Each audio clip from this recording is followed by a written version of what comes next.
और इसके बाद देश के अत्यंत गरिमामय व्यक्तित्व, जिनकी जनमानस के प्रति सिर्फ एक ही भावना है कि चिराग ऐसा जलाओ कि बेमिसाल रहे, चिराग ऐसा जलाओ कि बेमिसाल रहे, किसी के घर अंधेरा न हो ख्याल रहे, किसी के घर अंधेरा न हो ख्याल रहे।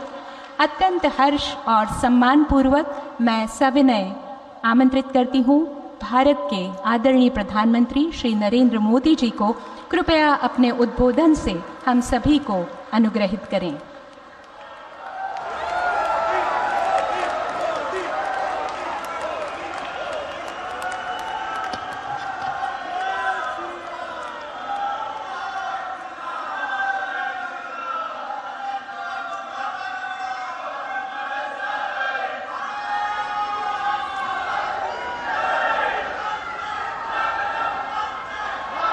महाराष्ट्र के राज्यपाल श्रीमान रमेश बैस जी, मुख्यमंत्री एकनाथ शिंदे जी, केंद्रीय मंत्रिमंडल के मेरे सहयोगीगण, महाराष्ट्र के उप मुख्यमंत्री देवेंद्र फडणवीस जी, अजीत पवार जी, भाई दिलीप जी, अन्य मंत्रीगण, सांसद और विधायकगण, भाई और बहनों, अगस्त महीना हा उत्सव व क्रांतीचा महिना आहे।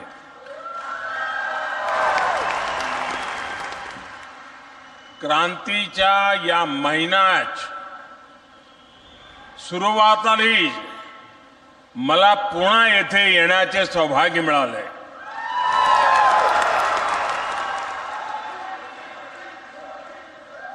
वाकई पुणे का भारत की आजादी के आंदोलन में बहुत बड़ा योगदान रहा है। पुणे ने बाल गंगाधर तिलक जी समेत अनेक क्रांतिवीर, स्वतंत्रता सेनानी देश को दिए हैं। आज ही लोक शाहीर अण्णाभाऊ साठे की जयंती भी है।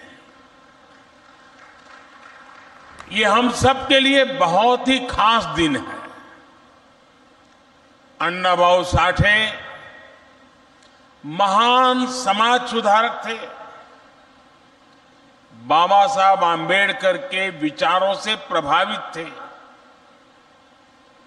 आज भी बड़ी संख्या में छात्र और विद्वान उनके साहित्य पर शोध करते हैं।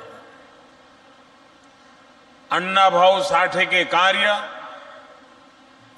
उनका आह्वान आज भी हम सबको प्रेरित करता है। साथियों, पुणे देश की अर्थव्यवस्था को गति देने,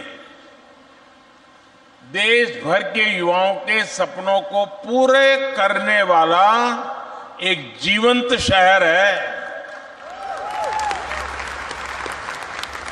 आज जो प्रोजेक्ट पुणे और पिंपरी चिंचवड़ को मिले हैं, उससे ये भूमिका और सशक्त होने वाली है।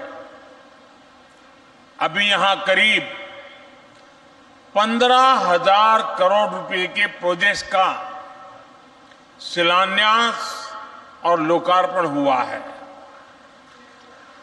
हजारों परिवारों को पक्के घर मिले। वेस्ट से वेल्थ बनाने का, कचरे से कंचन बनाने का आधुनिक प्लांट मिला है। इन परियोजनाओं के लिए मैं सभी पुणे वासियों को, यहां के सभी नागरिकों को बहुत बहुत बधाई देता हूं। साथियों, हमारी सरकार शहरों में रहने वाले, विशेष करके मध्यम वर्ग की,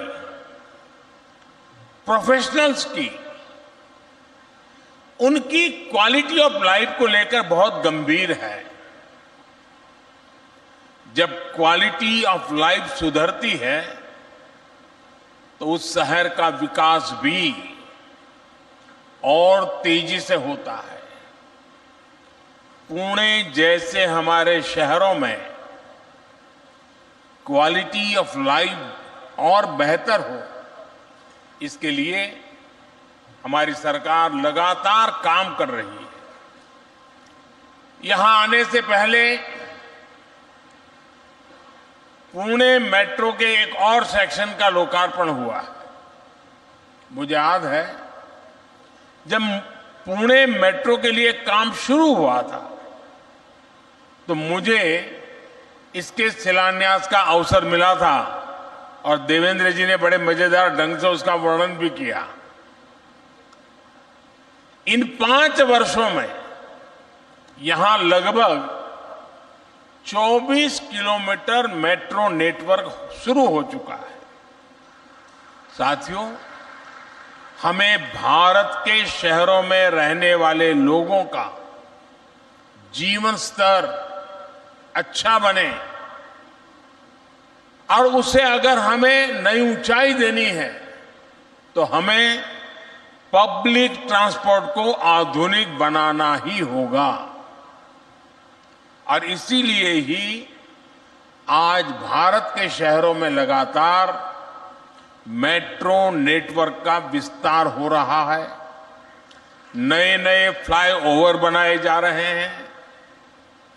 रेड लाइट्स की संख्या कम करने पर बल दिया जा रहा है। साल 2014 तक भारत में 250 किलोमीटर से भी कम मेट्रो नेटवर्क था। इसमें से भी अधिकतर दिल्ली एनसीआर में था। अब देश में मेट्रो नेटवर्क बढ़कर 800 किलोमीटर से भी ज्यादा हो गया है। इसके अलावा 1000 किलोमीटर की नई मेट्रो लाइन के लिए काम भी चल रहा है। 2014 में सिर्फ 5 शहरों में मेट्रो का नेटवर्क था। आज देश के 20 शहरों में मेट्रो नेटवर्क संचालित है। महाराष्ट्र में ही पुणे के अलावा मुंबई और नागपुर में भी मेट्रो का विस्तार हो रहा है। ये मेट्रो नेटवर्क आधुनिक भारत के शहरों की नई लाइफलाइन बनती जा रही है। पुणे जैसे शहर में पर्यावरण की रक्षा के लिए, प्रदूषण कम करने के लिए मेट्रो का विस्तार बहुत जरूरी है। इसलिए भी हमारी सरकार मेट्रो नेटवर्क बढ़ाने के लिए इतनी मेहनत कर रही है। भाइयों और बहनों, क्वालिटी ऑफ लाइफ को सुधारने का एक अहम फैक्टर शहरों में साफ सफाई की व्यवस्था भी है। एक समय था जब विकसित देशों के शहरों को देखकर कहा जाता था, वाह कितना साफ शहर है। अब हम भारत के शहरों को भी उसी तरह से समाधान दे रहे हैं। स्वच्छ भारत अभियान सिर्फ टॉयलेट्स के निर्माण तक सीमित नहीं है। इस अभियान में वेस्ट मैनेजमेंट पर भी बहुत अधिक फोकस किया जा रहा है। हमारे शहरों में बड़े बड़े कचरे के पहाड़ बहुत बड़ी समस्या बन गए। आप भी जानते हैं कि पुणे में जहां मेट्रो का डिपो बना है, वो पहले कोथरूड कचरा डंपिंग यार्ड से जाना जाता था। अब ऐसे कूड़े के पहाड़ों को हटाने के लिए भी मिशन मोड पर काम चल रहा है और हम कचरे से कंचन यानी वेस्ट टू वेल्थ के मंत्र पर काम कर रहे हैं। पिंपरी चिंचवड़ का वेस्ट टू एनर्जी प्लांट बहुत ही बेहतरीन प्रोजेक्ट है। इसमें कचरे से बिजली बन रही है। यहां जो बिजली पैदा होगी उससे निगम अपनी जरूरत भी पूरी कर पाएगा, यानी प्रदूषण की समस्या भी नहीं रहेगी और नगर निगम को बचत भी होगी। साथियों, आजादी के बाद से ही महाराष्ट्र के औद्योगिक विकास ने भारत के औद्योगिक विकास को निरंतर गति दी है। महाराष्ट्र में औद्योगिक विकास को और बढ़ाने के लिए यहां आधुनिक इंफ्रास्ट्रक्चर का निर्माण उतना ही जरूरी है। इसलिए आज हमारी सरकार महाराष्ट्र में इंफ्रास्ट्रक्चर पर जितना निवेश कर रही है वो अभूतपूर्व है। आज यहां बड़े बड़े एक्सप्रेसवे, नए नए रेलवे रूट, नए नए एयरपोर्ट्स का निर्माण किया जा रहा है। रेलवे के विकास के लिए यहां 2014 से पहले की तुलना में 12 गुना अधिक खर्च किया जा रहा है। महाराष्ट्र के अलग अलग शहरों को आसपास के राज्यों के इकोनॉमिक हब से भी जोड़ा जा रहा है। Mumbai Ahmedabad high speed rail से गुजरात और महाराष्ट्र दोनों को फायदा होगा। दिल्ली मुंबई इकोनॉमिक कॉरिडोर महाराष्ट्र को मध्य प्रदेश और उत्तर भारत के अन्य राज्यों से जोड़ेगा। वेस्टर्न डेडिकेटेड फ्रेट कॉरिडोर, ये महाराष्ट्र और उत्तर भारत के बीच रेल कनेक्टिविटी भी बिल्कुल बदल जाएगी। महाराष्ट्र को तेलंगाना, छत्तीसगढ़ और अन्य पड़ोसी राज्यों से जोड़ने के लिए जो ट्रांसमिशन लाइन नेटवर्क बिछाया गया है उससे भी महाराष्ट्र के उद्योगों को नई गति मिलने वाली है। ऑयल और गैस पाइपलाइन हो, औरंगाबाद इंडस्ट्रियल सिटी हो, नवी मुंबई एयरपोर्ट हो, सैंद्र बिडकिन इंडस्ट्रियल पार्क हो, ये महाराष्ट्र की अर्थव्यवस्था को नई गति देने का सामर्थ्य रखते हैं। साथियों, हमारी सरकार राज्य के विकास से देश के विकास के मंत्र को लेकर चल रही है। जब महाराष्ट्र का विकास होगा तो भारत का विकास होगा और जब भारत का विकास होगा तो उसका उतना ही लाभ महाराष्ट्र को भी मिलेगा। आजकल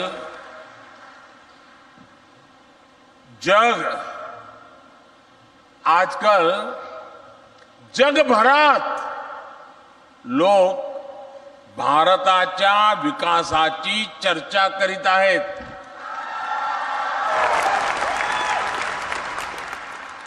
इस विकास का लाभ महाराष्ट्र को भी हो रहा है, पुणे को भी हो रहा है।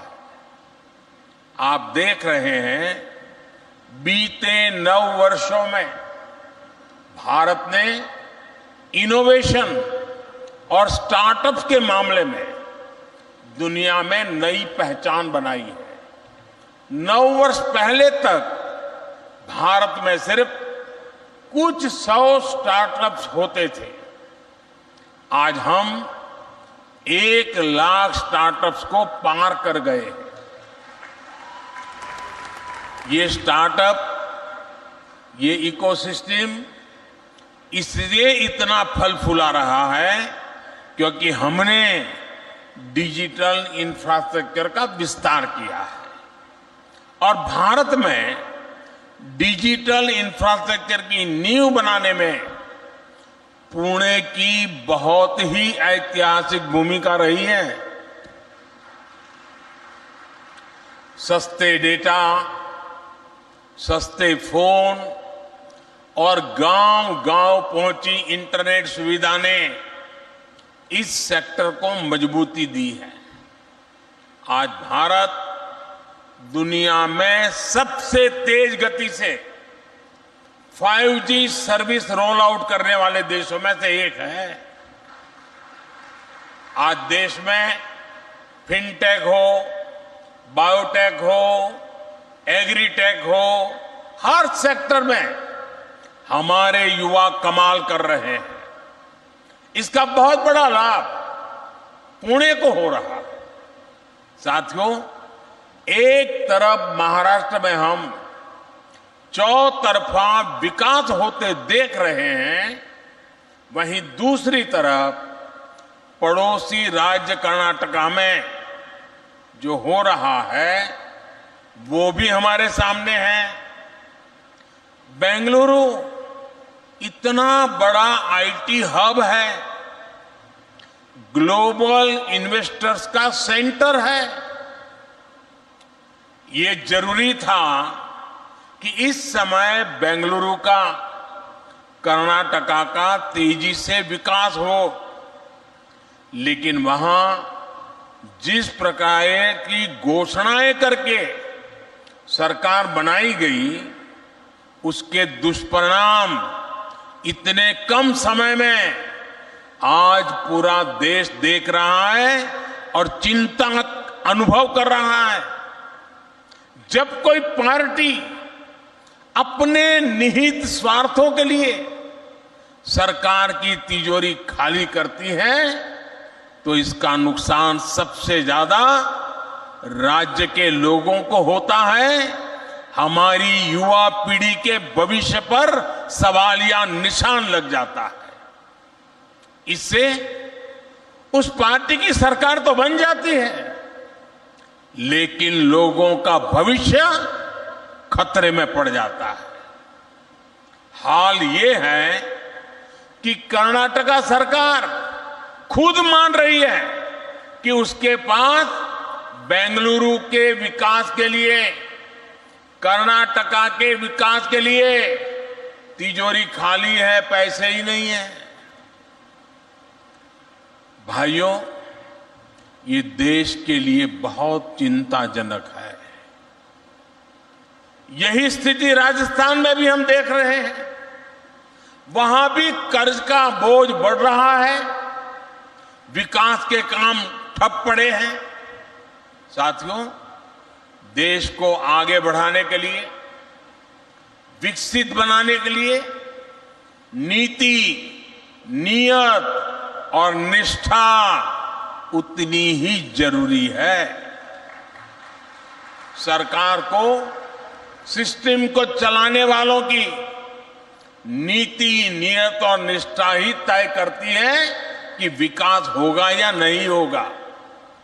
अब जैसे गरीबों को पक्का घर देने की योजना है, 2014 से पहले जो सरकार थी उसने शहरों में गरीबों को घर देने के लिए 10 सालों में 2 योजनाएं चलाई।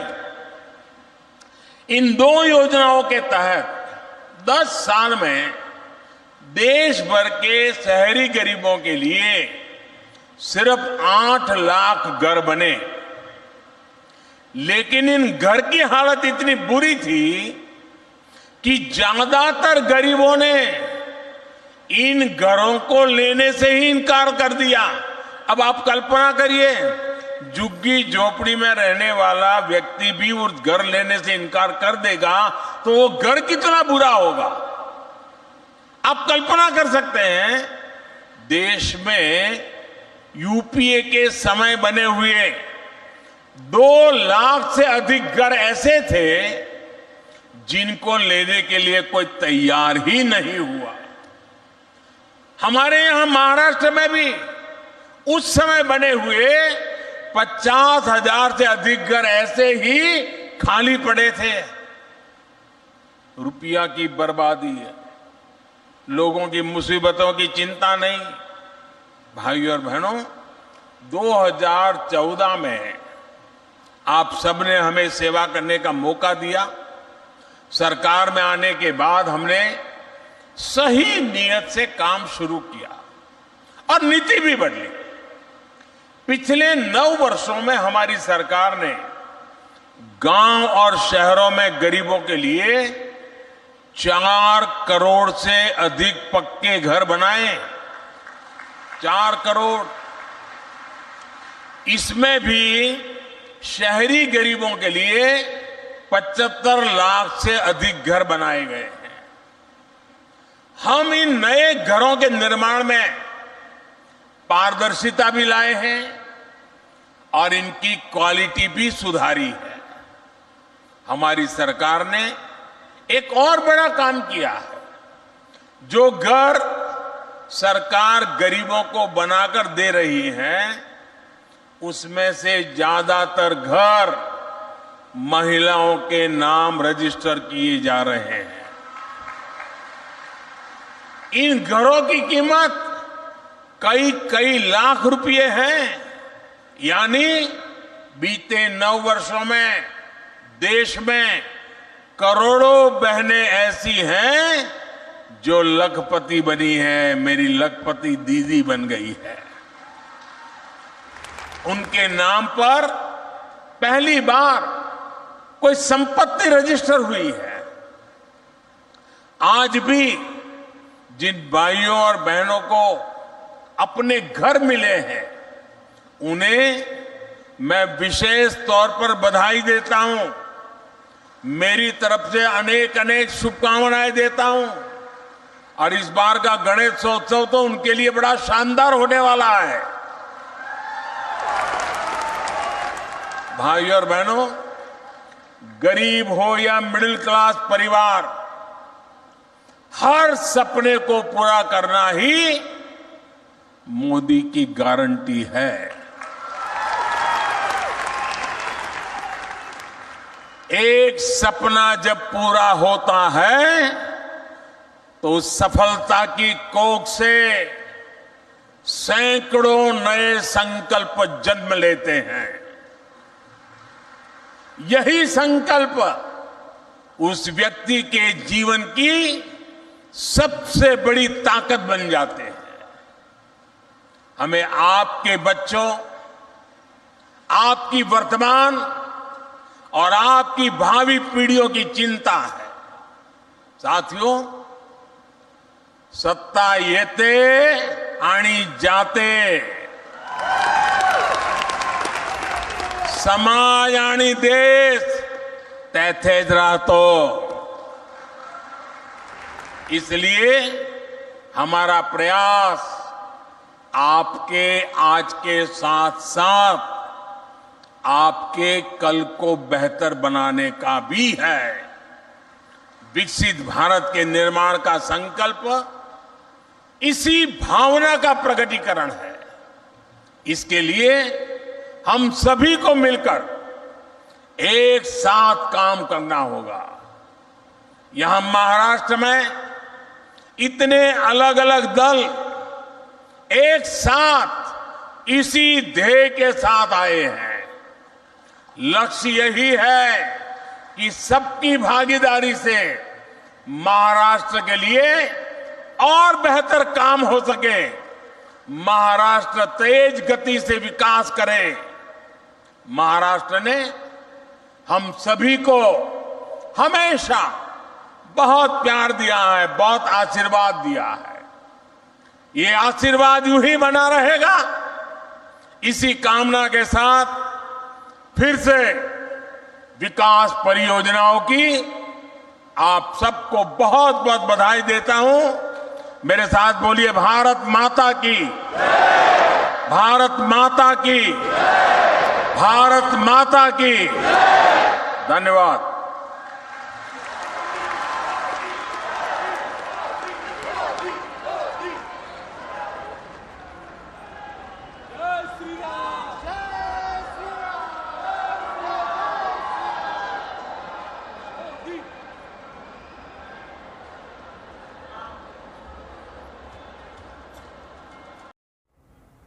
मनोरंजनाचं प्रबोधन, करमणुकीचं उद्बोधन, बातमी अचूक, माहिती बिनचूक. पाहत रहा राजमुद्रा न्यूज लाईव्ह.